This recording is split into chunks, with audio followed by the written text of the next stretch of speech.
Now, Ukraine says it is under a nuclear threat. It warns that Moscow is gearing up for attacks on the country's nuclear power substations. In fact, one that will create devastating ripples across the European region.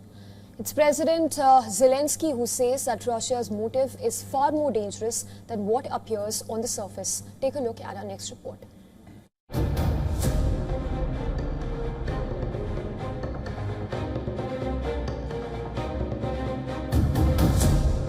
Ukraine believes that Russia's next attack might be nuclear. Ukrainian intelligence has gathered that Russia is considering strikes on electricity transmission substations that support nuclear power plants. These facilities are critical to keeping reactors stable and connected to the grid. By pushing the energy system to a breaking point, Moscow could be trying to force Kyiv into concessions. Military analysts warn that targeting these substations could have serious consequences. If nuclear plants are cut off from the grid, the substations will rely on backup diesel generators to maintain reactor cooling. If those backups fail, a nuclear emergency could follow in a matter of minutes.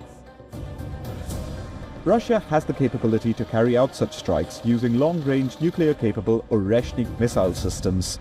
Earlier this month, that capability was highlighted when Russia announced a high-speed ballistic missile strike in the western Lviv region of Ukraine. Ukrainian officials say that the missile carried no warhead and appeared to be designed as a show of force. Ukrainian agencies report that Russian forces have conducted reconnaissance on at least 10 key energy sites across 9 regions. This has raised fears that the groundwork for a broader campaign is already underway. Any large-scale disruption there could leave millions without heat or electricity at the coldest time of the year. Civilians are already coping with limited power as repeated strikes damaged energy infrastructure nationwide. Cutting nuclear plants from the grid would deepen the crisis further. This idea came to me yesterday at midnight. I was just lying under the blanket. I said, I'm freezing. I want a fort. I just wanted some kind of feeling, I don't know, of safety, of childhood. People wrote to me on threads, why not a tent? Well, firstly, we don't have a tent. What's a fort? It's something we make out of what we already have. And well, obviously we didn't have a tent at midnight yesterday. Russia's continuous attacks on Ukraine's energy system has already forced rolling blackouts across the country. The Ukrainian government has declared a state of emergency in the energy sector. To prevent total grid failure, authorities have imposed controlled outages. This has left millions without electricity for hours at a time. In the capital, Kyiv, half of the population is without power.